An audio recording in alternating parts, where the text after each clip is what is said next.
Bismillah, a'udhu billahi minash shaitanir rajim. Bismillahir rahmanir rahim. Allahumma alimna ma yanfa'una wa anfa'na bima 'allamtana wa zidna ilman. Allahumma irna al-haqqa haqqan warzuqna itba'a wa irna al-batila batilan warzuqna ijtinaba. ربنا ظلمنا أنفسنا وإن لم تغفر لنا وترحمنا لكونن من الخاسرين.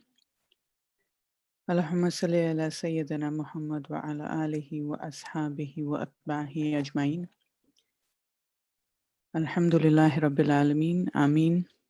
Assalamu alaikum, everyone. We're continuing our discussion, reading from the 21st Flash.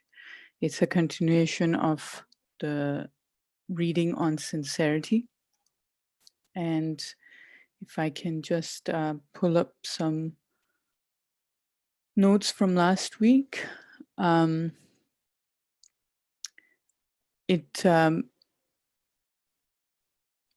you can,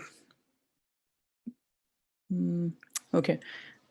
If you can just go back just so that there is a reference.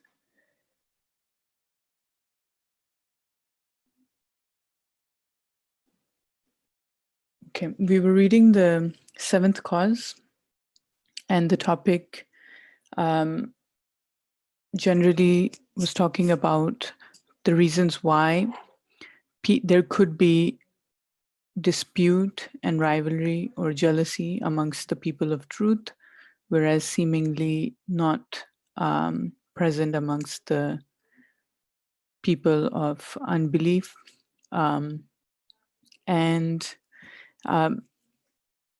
It's going to take me a second to try and remember the conversation and refer to notes, but if other people sort of remember main points that they took away, feel free to put it in the chat box, and it will help catch us all up on the conversation.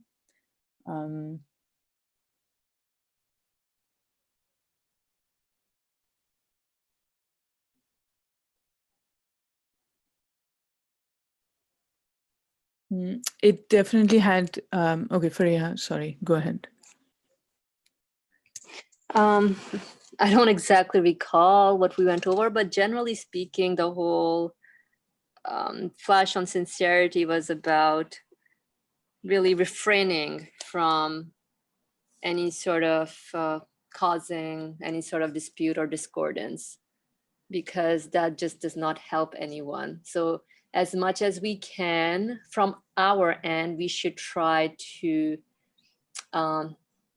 stop it, as in make sure that, you know, any kind of conversation does not end up like that with the, you know, both parties getting into a dispute or discordance. So that was just my really general overview of this sincerity flash. And at the same time, personally speaking, one should always keep checking themselves about, you know, where am I standing? You know, like how we always emphasize, regardless of whichever flash we're discussing with the author, but like what my position is, as in what is my relationship with the source of my existence, because that comes first and foremost. And if that has some sort of solid ground, then, you know, there's no way that I would end up with any kind of discordance or enmity towards others, because, you know, one is aware like about the reality. So like, what's the need of arguing over something? Then it's just like a really egoistic game where, hey, I win, you know, I'm right, or whatever it is. So that's just really roughly speaking. Inshallah, I hope that helped. Thank you. Yes, definitely. So generally what I also sense the theme of this particular flash has been, as you mentioned, whatever there may be a cause for dispute or disharmony causing, whatever may be causing disharmony or dispute amongst the believers, ultimately has its source in the fact that somewhere their connection with the and I think we were particularly also talking about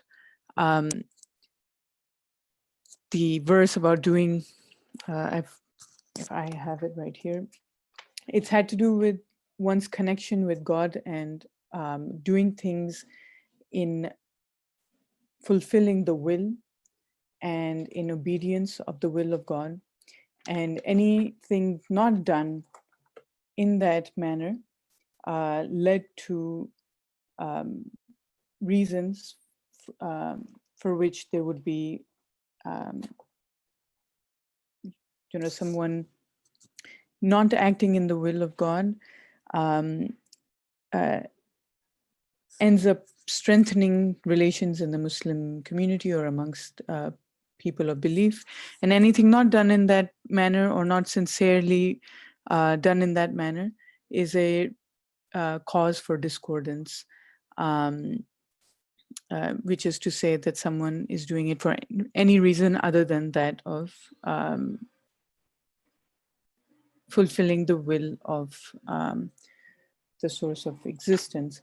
So that's a general theme that we observed, and whether it was in jealousy or dispute or competition, the author in every flash sort of bringing back the main point. Inshallah, I hope we can also continue to revise this as needed and as we go along. But if there are any other thoughts at this time, feel free to share. And if not, then we can start reading the 21st Flash. Okay. Bismillah ar-Rahman ar-Rahim. The 21st Flash on sincerity. Although originally, the fourth of the seven matters of the 17th note of the 17th Flash, because of its connection with sincerity, it became the second point of the 20th Flash. Finally, due to its luminous character, it was included in the flashes as the 21st Flash. Okay. This flash should be read at least once a fortnight. In the name of God, the Merciful, the Compassionate, do not fall into dispute, lest you lose heart and your power depart. And stand before God in a devout frame of mind. Chapter 2, verse 238, and the previous one was chapter 8, verse 46. Truly he succeeds that purifies it, and he fails that corrupts it. That's chapter 91, verse 9 and 10. Nor sell my signs for a small price. And that's chapter 2, verse 41. O my brothers of the hereafter, and O companions in the service of the Qur'an, you should know, and you do know, that in this world sincerity is the most important principle in works pertaining to the hereafter. It is the greatest strength, the most acceptable intercessor, the firmest point of support, the shortest way to reality, the most acceptable prayer, the most wondrous means of achieving one's goal, the highest quality and the purest worship. Since sincerity comprises much strength and many lights like those mentioned above, and since at this dreadful time, despite a small number and weak, impoverished and powerless state, and are being confronted by terrible enemies, and suffering severe oppression in the world,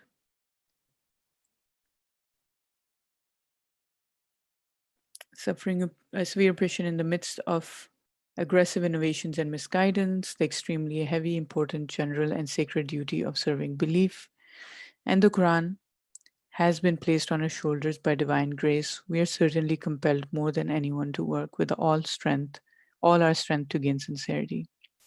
We need more than anything to instill sincerity in ourselves, otherwise that we have achieved. So far in our sacred service, will in part be lost and will not persist, and we shall be held responsible. We shall manifest severe threat contained in the divine prohibition, nor sell my signs for a small price. We shall otherwise destroy sincerity, thus harming eternal happiness for the sake of meaningless, unnecessary, harmful, sad, self centered, tedious, hypocritical, base feelings, and insignificant benefits. And if we were to do that, we would violate all our brothers' rights, transgress against the duty of the service to the Qur'an, and be disrespectful towards the sacredness of the truths of belief. My brothers, there are many obstacles before significant good works. Satan's put up a powerful struggle against those who assist in them. In the face of those obstacles and Satan's, you have to rely on the strength of sincerity. You should avoid things that harm sincerity as you avoid snakes and scorpions, in accordance with the words of Joseph, upon whom be peace. Nor do I absolve my own self of blame. The human soul is certainly prone to evil, unless my sustainer do bestow his mercy. The evil commanding soul cannot be relied upon. Do not let egotism and the soul deceive you. To gain sincerity and preserve it should take as your guide the following rules. I think we can go back to the beginning and um, what I feel like definitely it's the verses um, that set the foundation to the author's claim and concern with the the first being that according to this paragraph it seems like sincerity is an integral part of one's um, purpose in life and connection. Basically, in fulfilling the purpose of this life, sincerity is integral, essential, and it appears, according to the author, we live, or at the time it was written, but perhaps still, we are living in a time which is presents obstacles or issues, particularly um, jeopardizing this particular, sincerity in amongst believers. So I think the first thing that we can do here is, um, and the importance of this can be sort of maybe taken by the fact that the flash starts with, this instruction to read once a fortnight, so something regular. Um, so there's some aspect of sincerity that is an aspect of the human being as is later talked on in the paragraph about the commanding evil soul, or there's some part of the human being that we know is prone to inconsistency, um, and on its own, without a reminder, without um, a certain reminder, can um, can be powerful or have some sort of project some sort of agency on us. And so a reminder to the human being about this tendency of the soul is essential to maintaining sincerity. So it's um, that's one thing. The other point that definitely, if people have thoughts on the ayat, the the verses mentioned here, and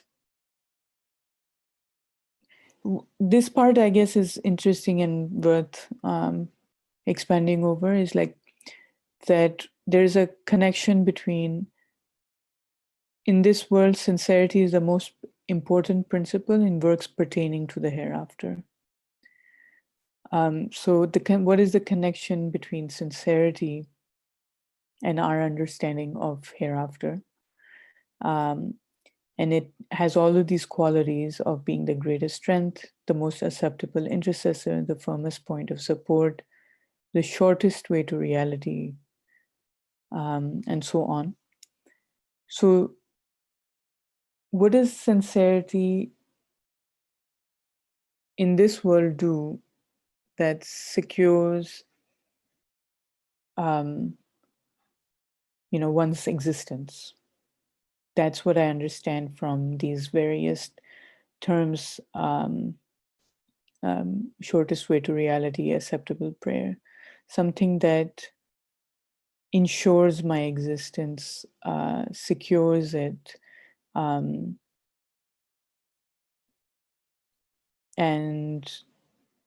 I guess dispels any sort of anxiety or worry. And that's what I also understand from the concept of hereafter, as we discuss it here, is the state of being in which one is, a state of being in which one is, I guess, in some way or in certain degree, certain of their human fulfillment of their human desires. And yeah, in a certain degree of certainty, they're assured that what they desire, what they strive for, must be fulfilled, that experience or that sort of confirmation within this world. So what does sincerity, as we've sort of been discussing thus far, also perhaps gives us some context, have to do with securing our existence? One immediate thought comes to mind is like one of the first things that we discussed about sincerity as a principle was doing anything in its, I guess, proper or comprehensively intended manner. So if you are preparing for an exam, studying sincerely means putting the needed amount of hours, covering the required number of chapters, and doing everything in your capacity that is required in order to prepare for that exam. And in a religious sense, or in the sense for the believer, that means to connect, to do everything one needs to do, or obey the will of God, or be obedient in the way of God's will, or do everything in order to realize perhaps what God's will is. And I can see this definition applying towards, very loosely, to securing one's existence, in which, and this is definitely like a conclusion more than going through the method in much more detail. And I think it might be helpful if you want to break down this conclusion and discuss it more comprehensively.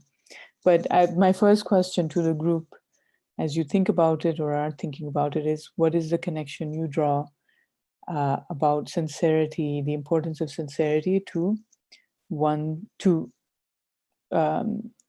the hereafter, or how we understand the word hereafter, and the level of importance that has been stressed on sincerity to securing one's hereafter.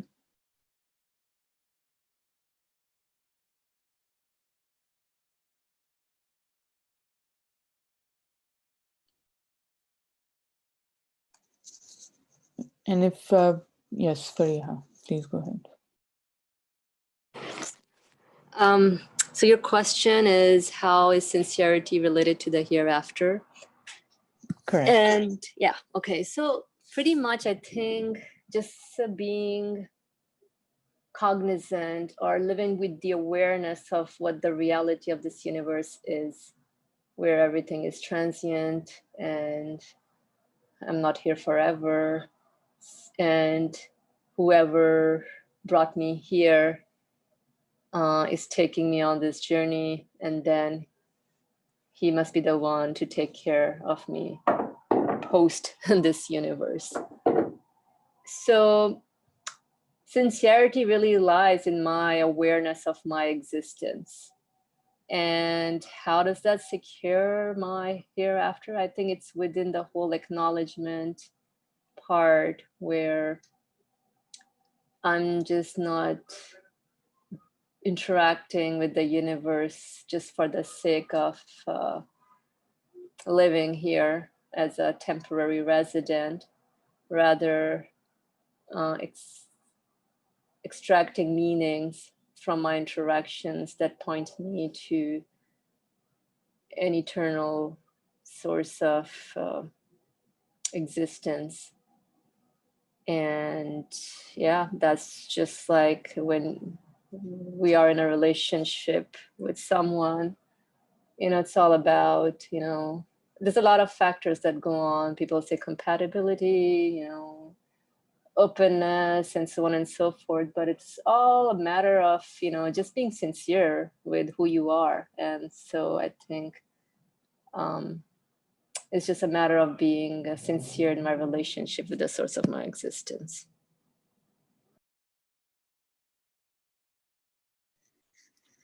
Thank you. Yeah, it's I guess one of the important points that come out of trying to understand sincerity in this world is also recognizing the reality of existence, the order in existence, and following or obeying that order. And the more or the better one's recognition of how the order in this universe works and acknowledgement of what is the cause of the order of this universe is what is also, I guess, defined by our sincerity, or is the foundation of sincerity. But Dr. Ali, you have your hand up, so you can go.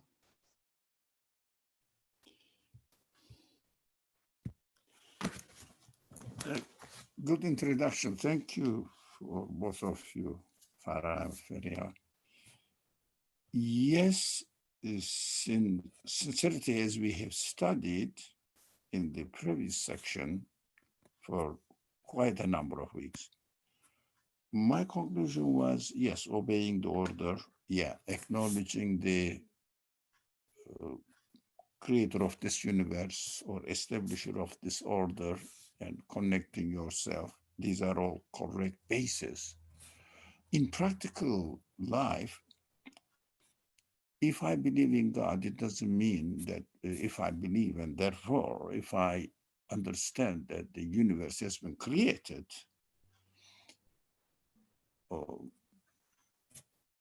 and the order has been established by God, I can follow the order by bearing in mind that this order has been established by an absolute being who is the creator, source of existence of this universe.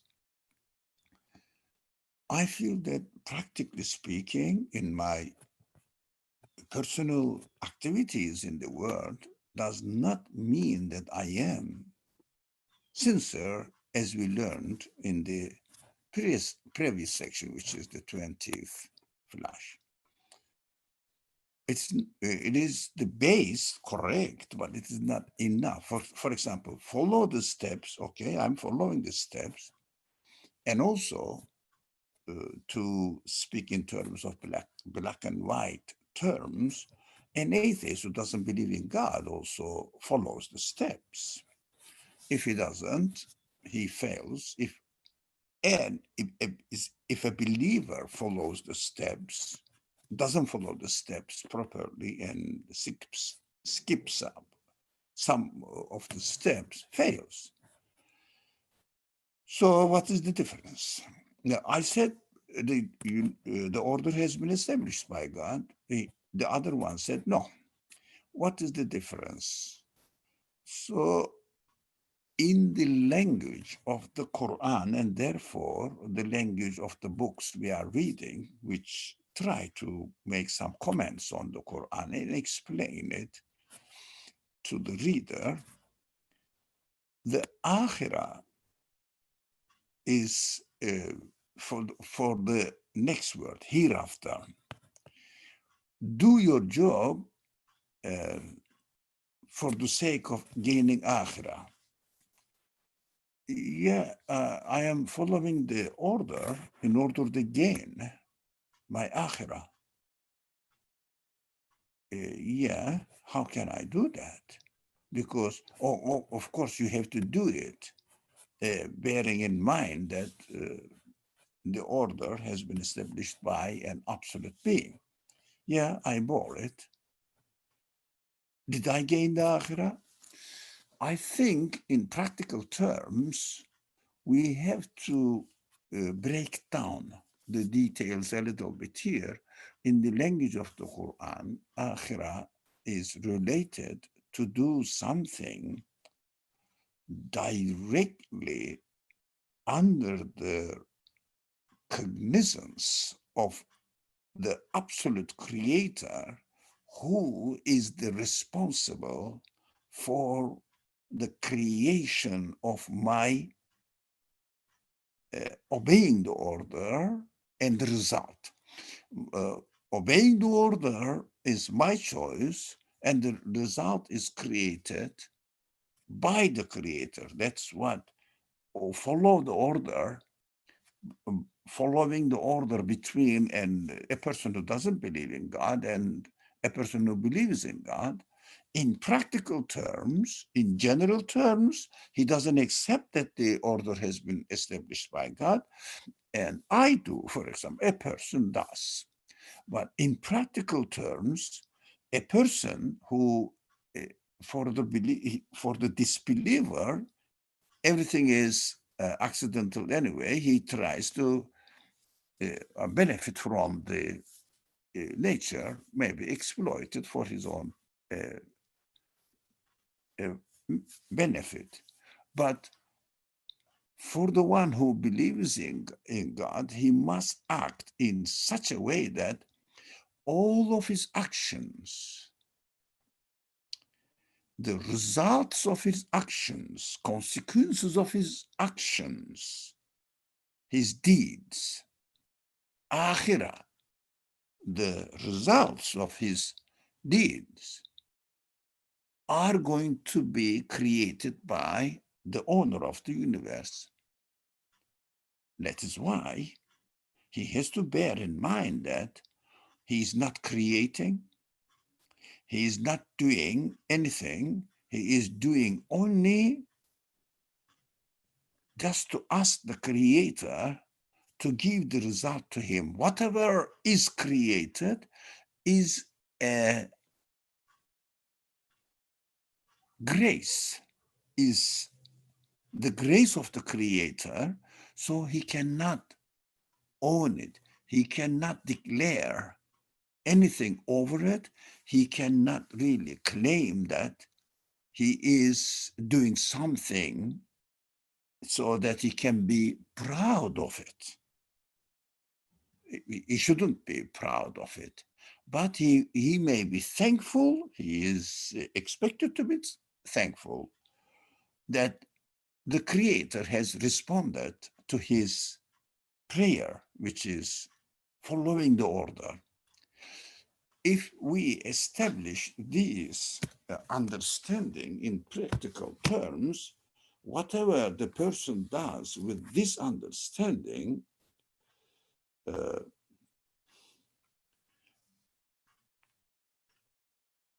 will not be aggressive, will not own the action, will not own his work, but be grateful, humble, thankful to the creator, feel the presence of the creator in every stage of his life. That's what I understood from sincerity. So we have to, in order to serve the trust that God has given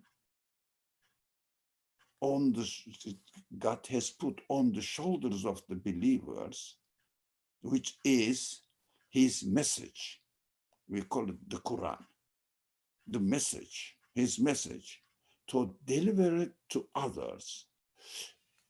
Since we are aware that this message of God became available for us, so it becomes automatically it is our responsibility to spread this message, to bring this message, carry this message to the other people who need it. While I am doing this, of course, there is a very hidden danger waiting for me in front, for me ahead. What is that? As I take the message in my hand and deliver it to somebody, I may forget the presence of God in my action and claim to be the owner of the action, therefore the success. So it causes inevitably a sense of competition between others. Who is going to convey the message in the best way, and who is going to be the successful? And within the psychology of this competition, I will make a comparison. This person did this, and I am better than him. I should have done this one. This competition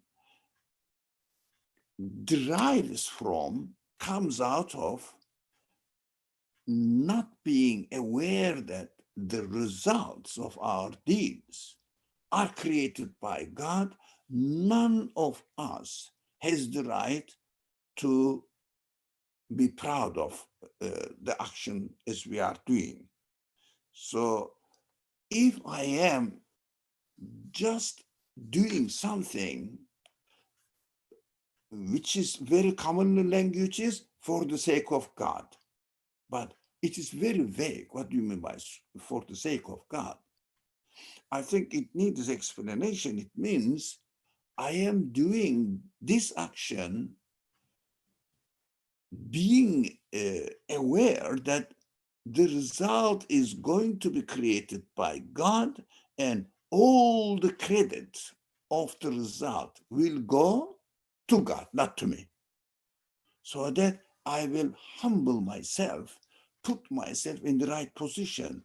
I am nothing but asking. It means, in the language of the scripture, worshiping God. It means acknowledging his creatorship everywhere at every moment, rather than only God. The creator of the universe is God, and of course everything is created by him. That is not enough to gain sincerity. If we don't gain sincerity, it becomes inevitable that competition starts. Competition means not in the good sense of competition, who is going to be better worshiper. No. As a result of owning the results of our actions, I attribute credit to myself, and my credit is higher, better than the other person. So I must be the leading person. I must be respected. I must be elected as the president of this society, or to be the president of this community, etc., etc. As a result of this understanding, definitely competition, rivalry becomes inevitable. I think the first part, that's why, until the verse which says, nor shall my signs for a small price. Small price is, yeah, in the second page. In the second page, until here. I think I understood up to this point, for a small price, yeah, for a very little price. What does it mean? You are carrying the words of God, speech of God to the people, and they are so precious. Why are you doing this? What are you gaining about it? A small credit for your transient, egoistic satisfaction. That's what I understand from small price. Just until you die, you will feel pride. That's it. Pride of your action. I have conveyed the message of God to thousands of people, for example. So I am a great man. I am a successful, great man.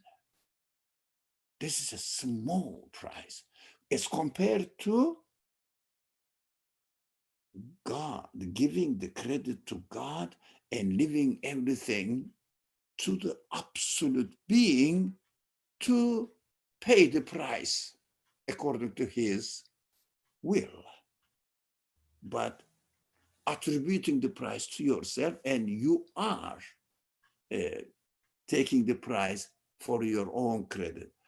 That is the most dangerous attitude I find myself to be on the verge of time, verge of the cliff.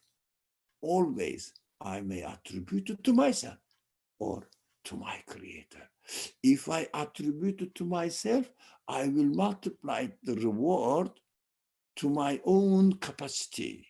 If I attribute the result to the creator of the universe, the reward of my action will be multiplied by infinite. Of course, you see that first attitude is extremely small price, even you can call it a price or not. It is not a price at all. That is very convincing for me, what the Quran is saying, if we understand this as an explanation of sincerity in our actions. Thank you. Thank you, Dr. Ali. So we understood, according to how you expressed it, as hereafter being the result of, or the product, the end product of our actions, and connecting sincerity to the hereafter in this context. I understood it as following, as we talked about, following the order of the universe, doing an action, but acknowledging or confirming that the end result or the product of this result is not of my action, but rather is produced or created by the one who is the creator of all existence and this universe. And that's the and doing so should make certain feelings of humility, gratefulness, or so forth. One should be able to recognize those feelings in themselves as a result of accepting that I cannot take any ownership of what has been created as at the end of the actions that one went through, and attributing this result to anything but the creator, including oneself, is, as you were describing, selling for a small price, which is the temporariness of this world, or just sort of gain or meaning um, or purpose that is confined to this world.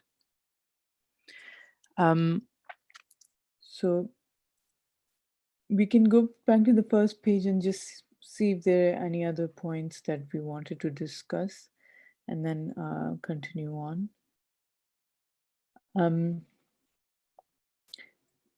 I'll just sort of mention this, and if anybody has a thought, we can discuss it. But the significance of the why it's being mentioned this particular time as being dreadful or difficult, and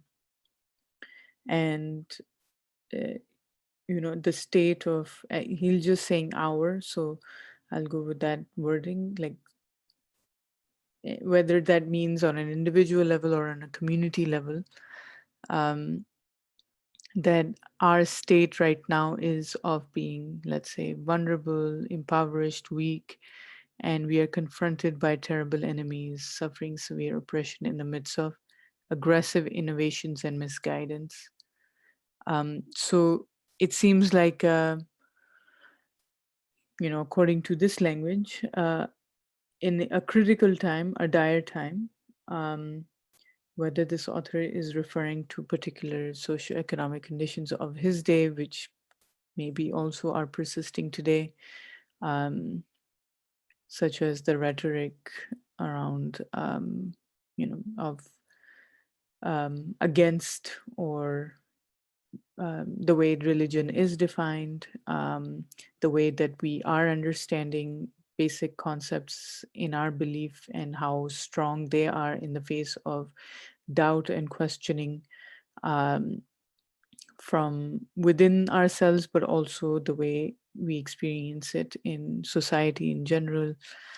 So if anybody thinks they have a comment here, I would guess that many, if not all, people on this discussion today are familiar with what sorts of threats this author is referring to, and I think we have discussed them in the past, especially concerning the role of scientific methodology, language, that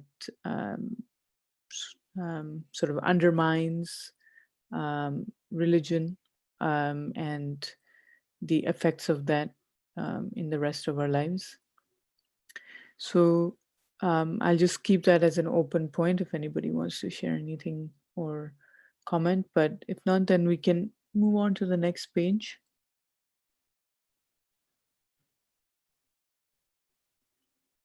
And particularly discuss the paragraph after the verse, in which I think it is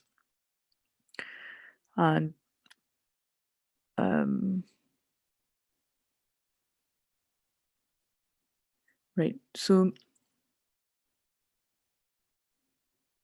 So there's a reference to, okay, Priya, go ahead. Yes. This verse that we went over right now, nor sell my signs for a small price, Qur'an chapter 2, verse 41.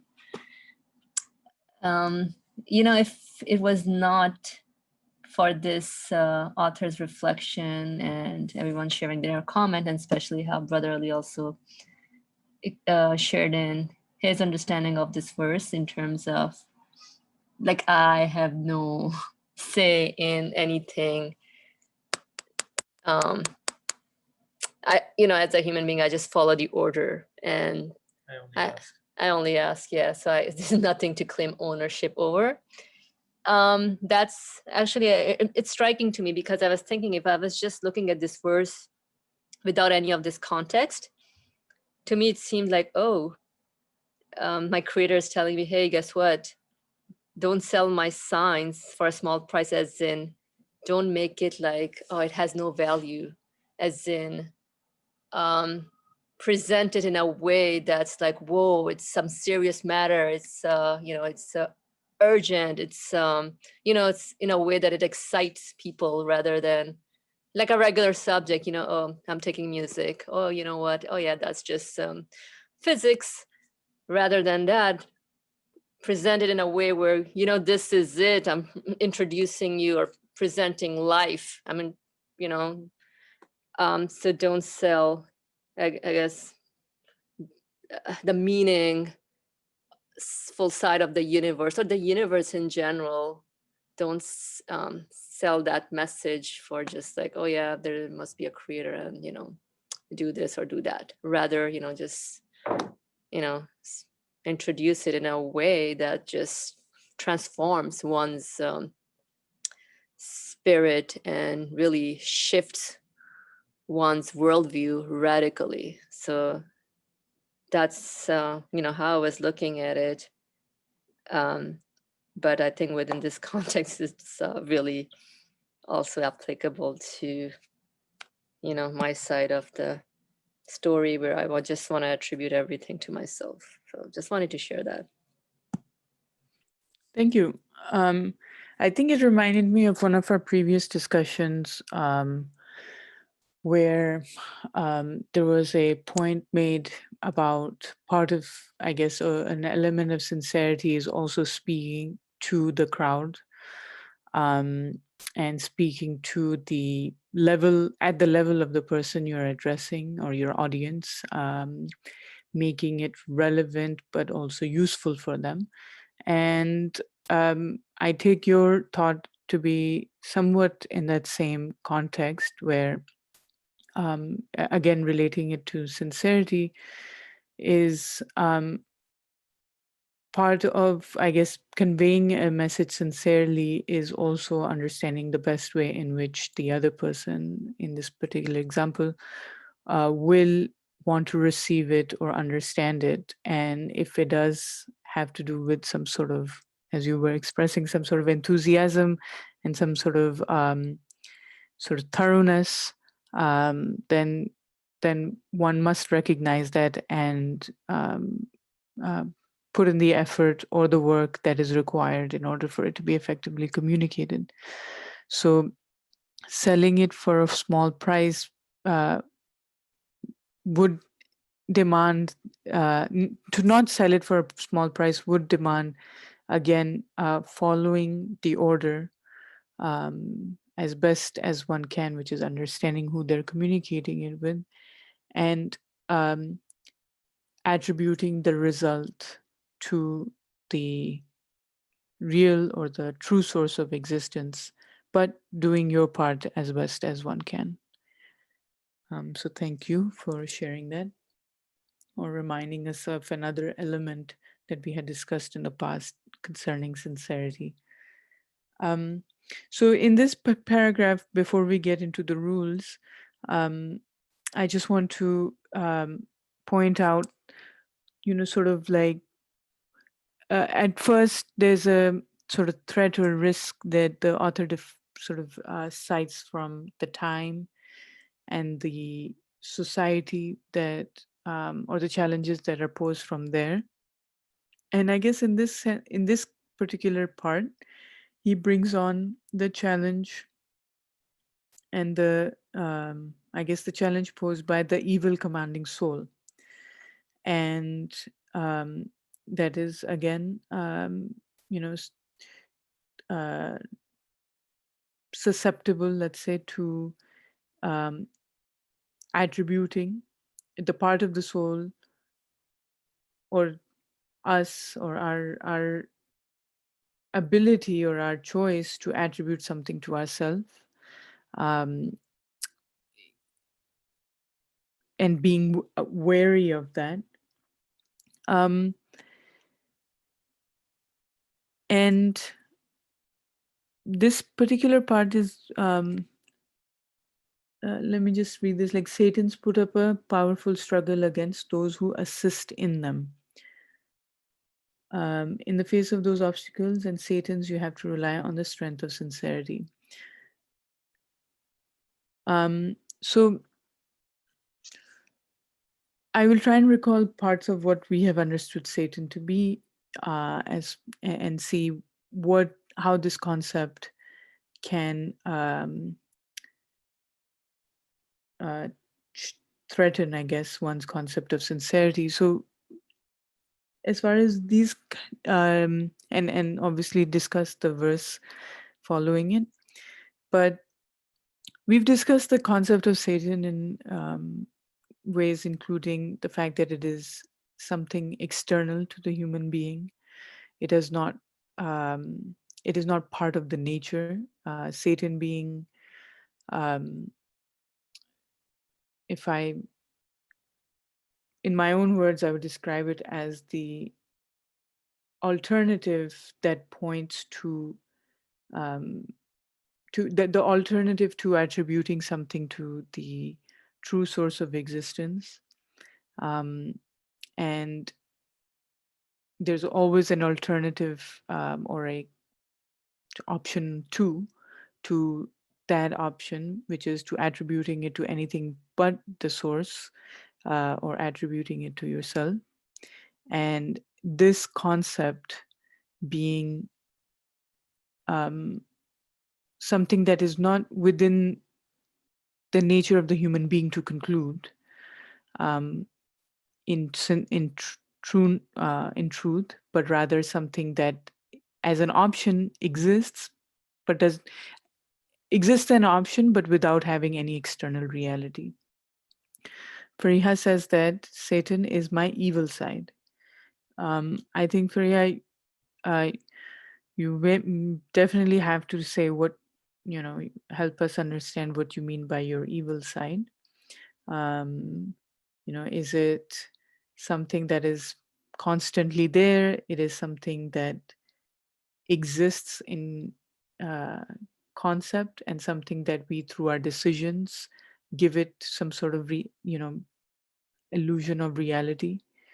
Um, so what would you mean when you say my evil side? Um, so and what does this Satan represent towards the strength of sincerity?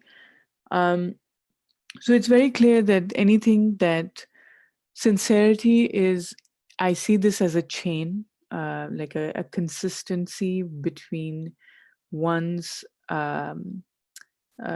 employing the order of the universe in the way that it is created, and then um, the result, attributing the result of that action or that process to its rightful owner. So anything that is a challenge to attributing that existence, or that result, to the owner is a choice that one can make if they conclude that this result was of their own making, or somehow attach ownership over it. Um, so let's see if this verse helps us understand anything further about this. Nor do I absolve my own self of blame. The human soul is certainly prone to evil unless my sustainer do bestow his mercy. Um, Dr. Ali, you can share your thoughts.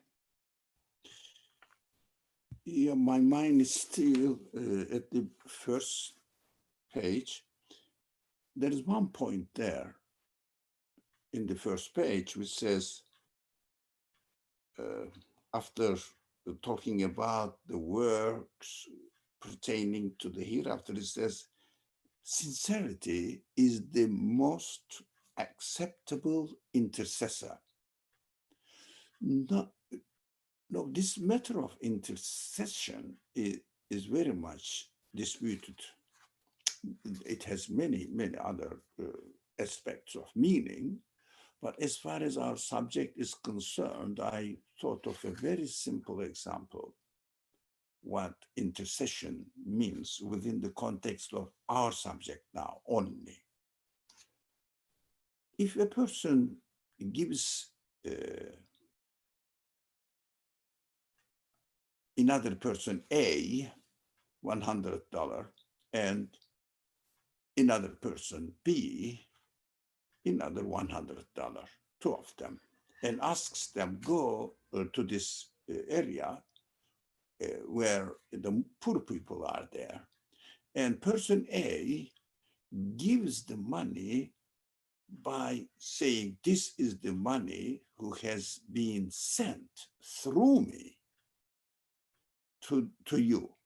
So if you want to thank for it, don't thank me, thank the one who sent it. The other person goes and pretends as if the money is his own property, and of course offers the money to the poor people and say, and the poor people thank him. He said, astaghfirullah, that is my duty to do, but doesn't say that it is not his. The real owner of the money or real helper is the one who gave the money. Yeah. Now, especially among the people of belief or people who serve the Qur'an, Qur'an is God's property.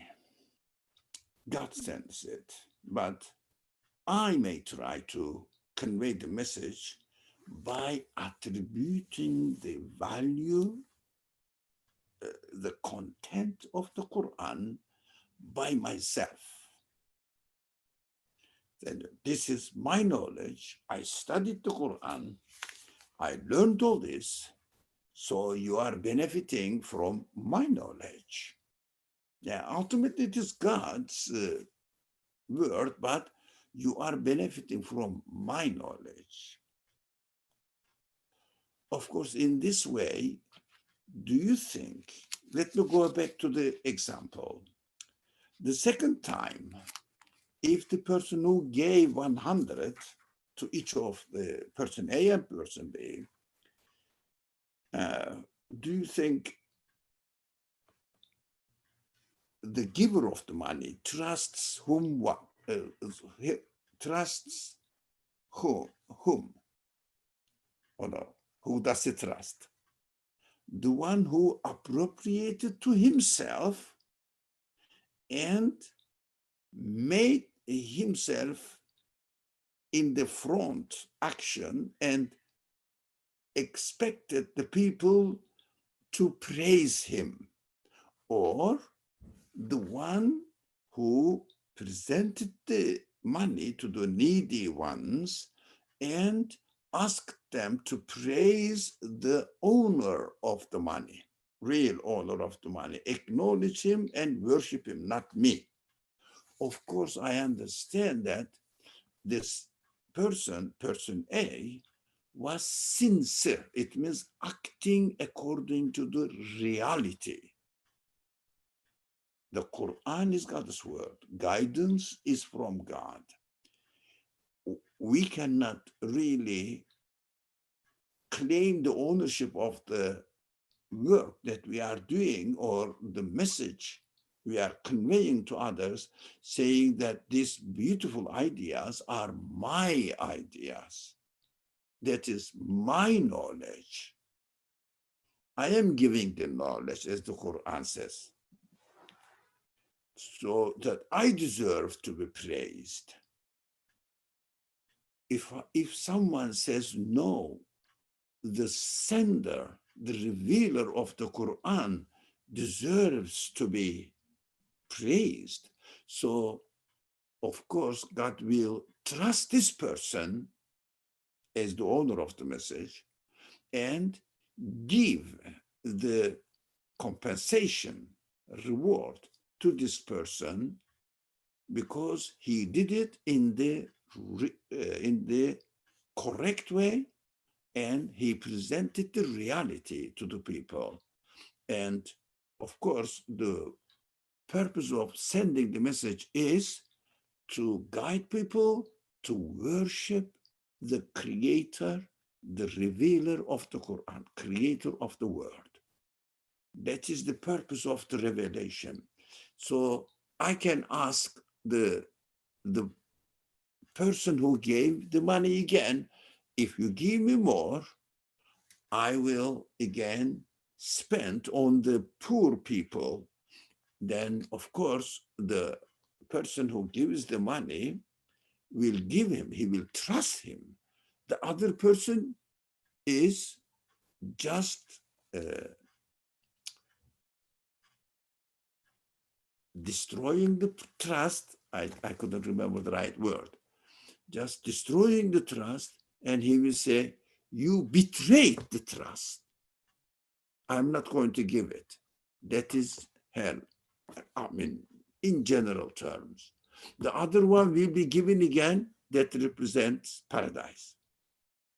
The intercession must be understood within the context of this kind of understanding, this kind of approach.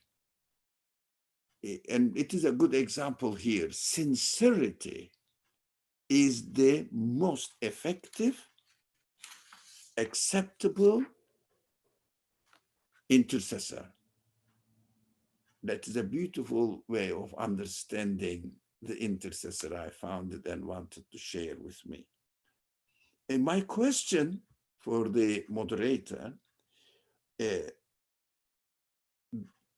in the second page, we shall otherwise destroy sincerity. The paragraph starts, and he says, in the last part of this second paragraph, it says, and if we were to do that, it means self-centric, harmful way, insignificant, hypocritical base feelings and insignificant benefits.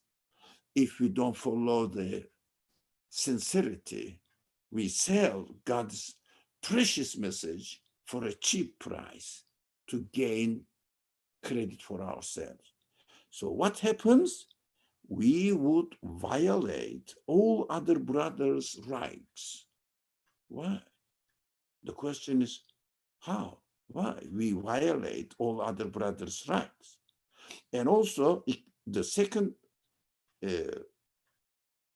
mistake or wrongdoing is transgress against the duty of service to the Quran. Why? I am serving the message of the Quran, conveying to others, but of course I did some job, I am expecting some credit or praise from people because I did some job. Why I am transgressing the right of the Quran?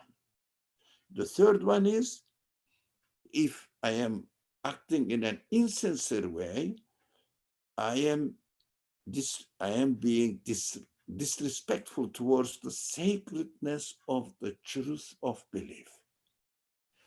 How come? How these things happen? And where I should be very careful not to do all this, not to fall into the category of these three really dangerous and wrong situations. That is the question I would like to share with you. Thank you. Thank you. So we have 3 questions proposed, and I think they're very helpful connecting this paragraph. I'll think out loud about the first part, which is, how can insincerity violate our brother's rights?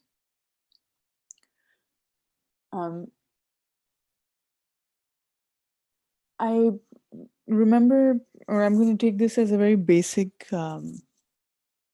understanding of rights. Like, I remember in one of our discussions, we understood that everything in creation has a right, which is that it has the right to be looked at or perceived or experienced as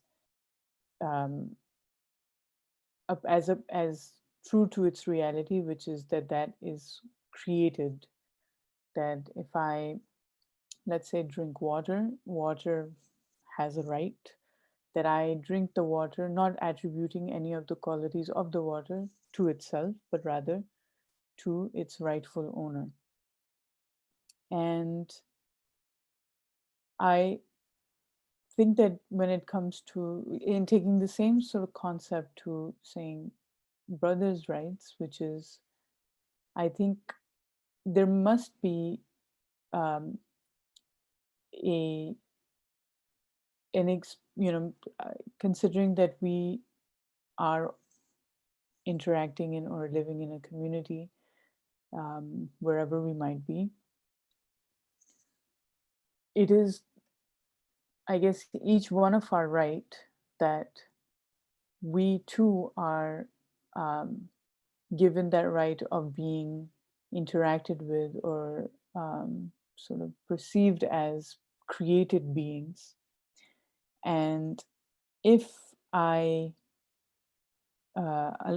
if I'm in a community, if I am interacting with people, and in my interactions, if I am not being sincere in looking at, or if I'm not being sincere in living with this state of mind of acknowledgement and attribution, then my actions will have consequences. Perhaps in that case, infringing on the rights of my brother or rights of the people around me, which is attributing my actions to myself. And we've talked about this in the previous flashes of how attributing an action or the result to myself, to my egotistical self, in the community is cause for discord, for disharmony, for competition, for dispute, and so forth. So that's an attempt, and maybe if someone has other ideas on this particular first part of the question, please do share.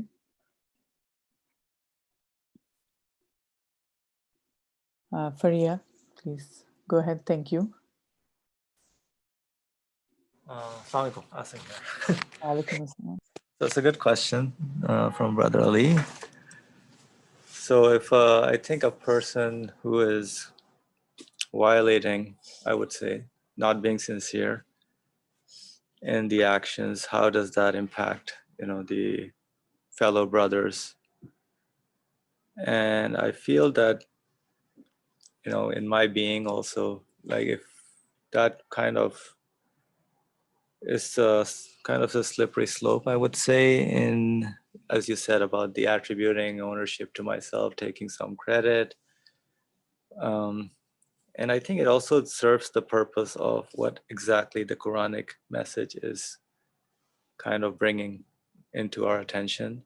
So if I kind of am not in a sincere kind of position or not behaving that way, then I'm supporting the other side, which is, what exactly what the Quran is bringing my attention to. Hey, don't be like a hypocrite, but be a sincere believer.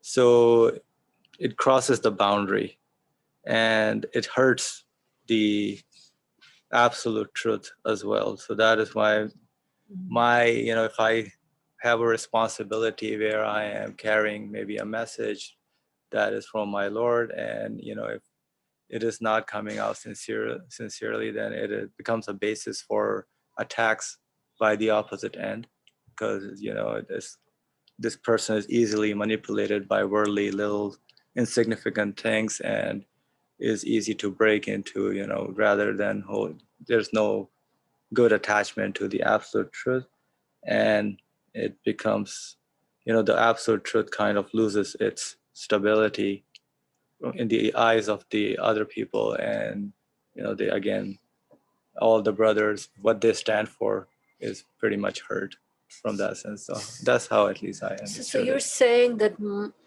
if I have a hypocritical attitude where I'm doing something, but I have the intention that I'm going to appropriate it to myself, whatever I'm doing,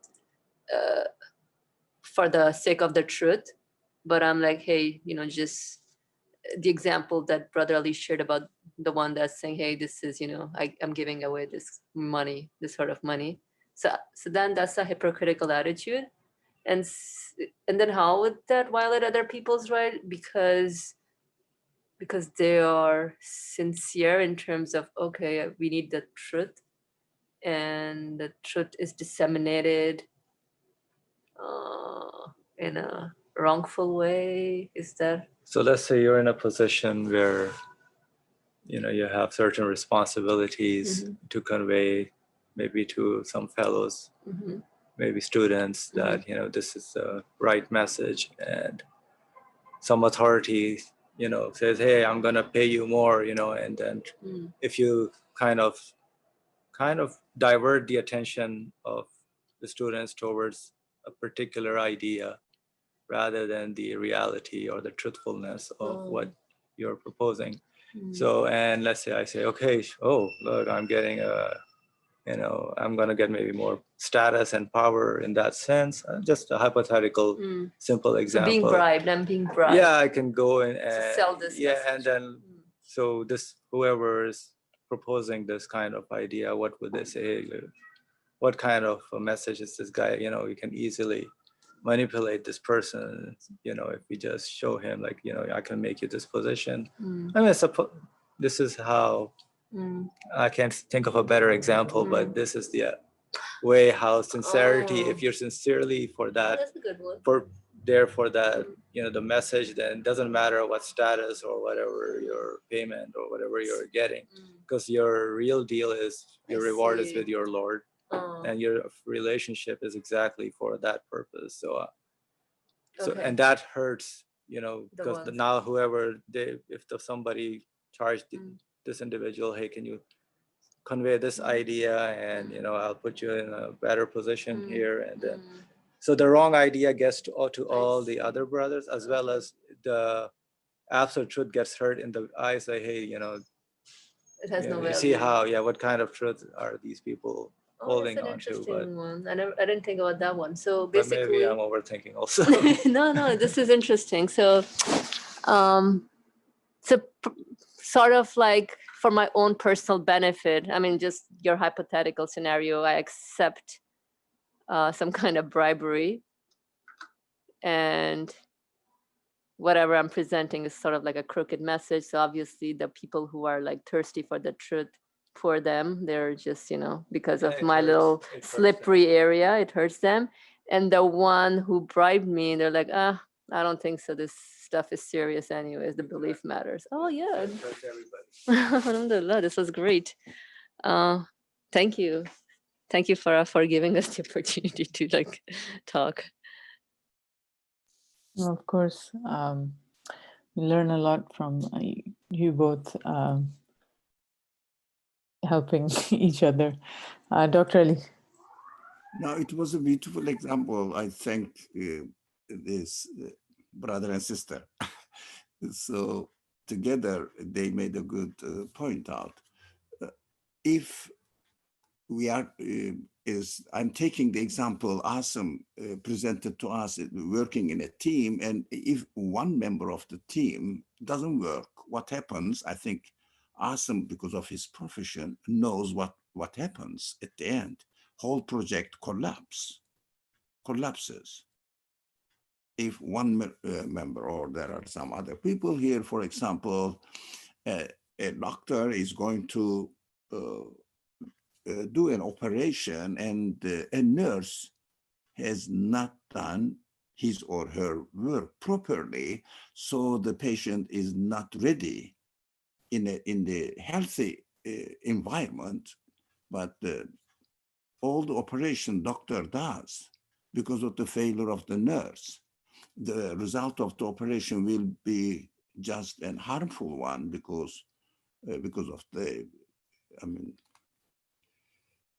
getting the diseases because the preparation wasn't really properly done.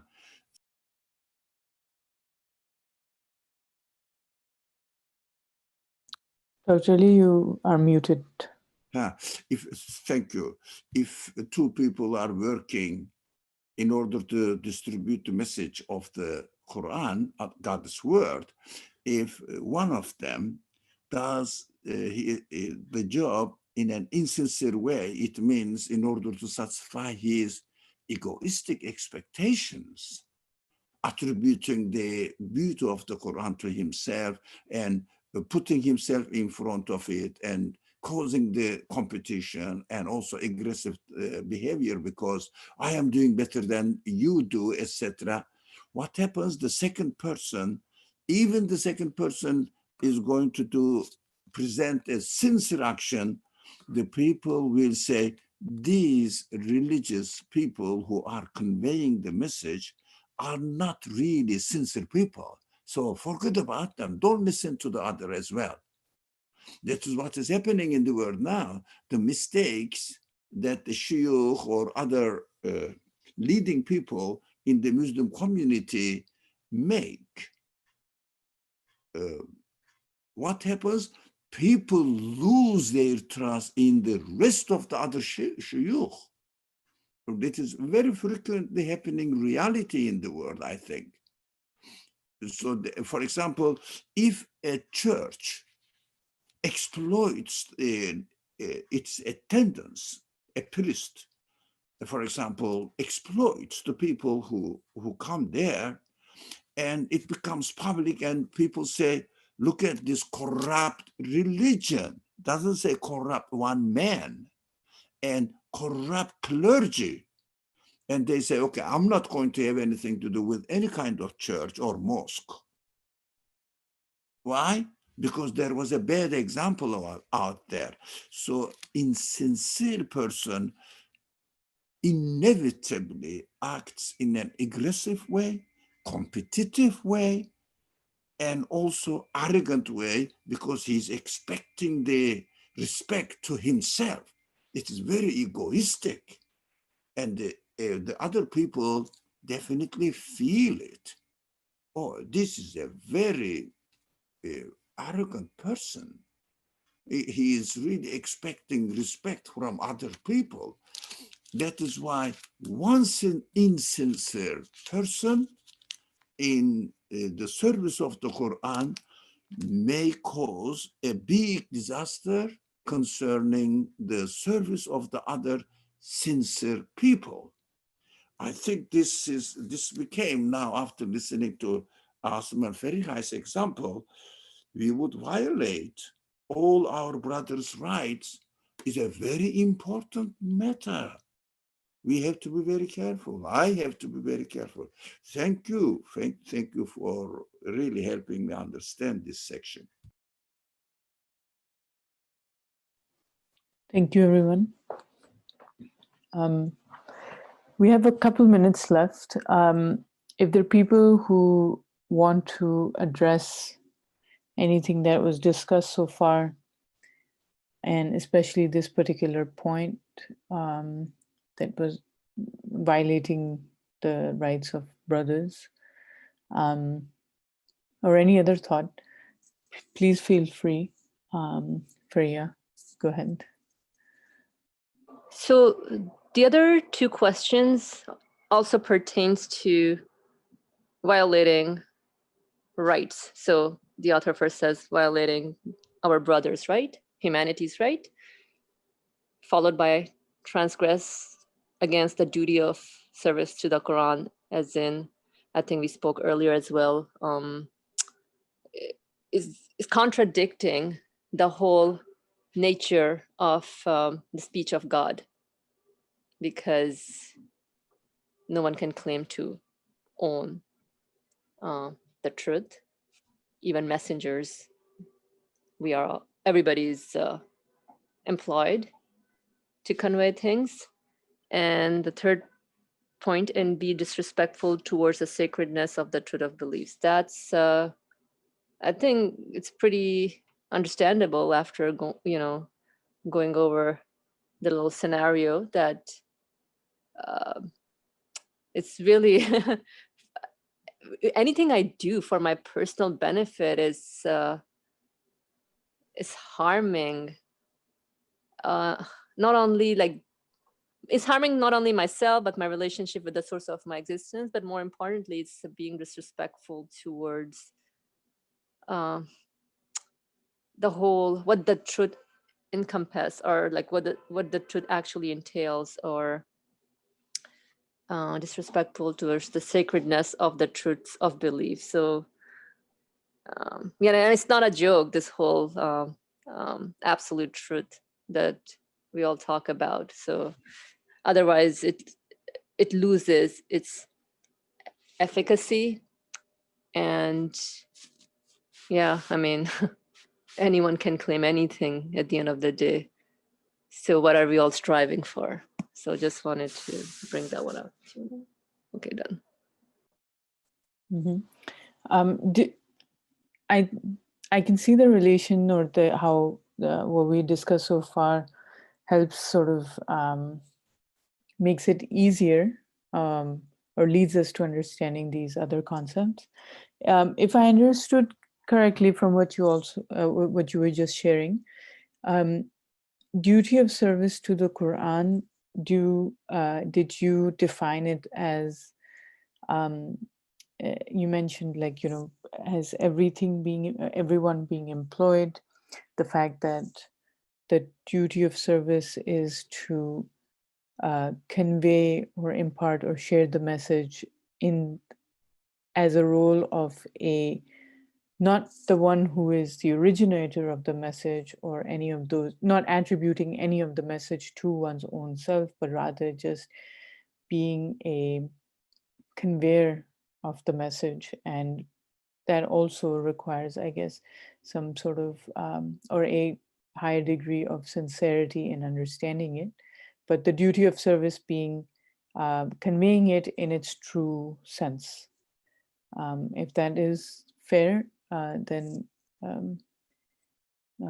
just, give thumbs up, thumbs down, comment, or share your thoughts. And I understand, like, be disrespectful towards the sacredness of the truths of belief. Sacredness, again, I understand that to be pointing towards the, or sacred being a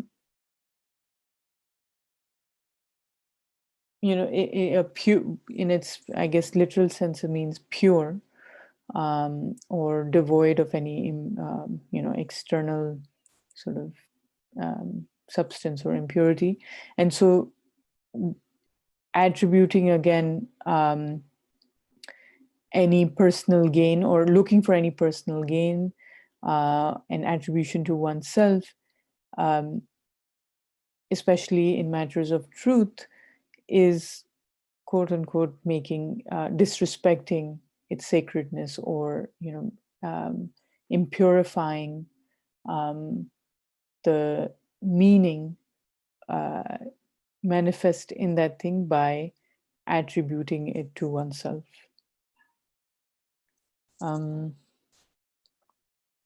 So again, we can conclude for the day if there are, because from next week, I think it would be fair to start from the following paragraph and go into the next section. So in essence, today's questions raised by Dr. Ali towards the end, we should feel comfortable that we've sort of addressed them as a group today. So if I don't see hands, then I take it as, we've addressed these 3 points satisfactorily enough for this evening.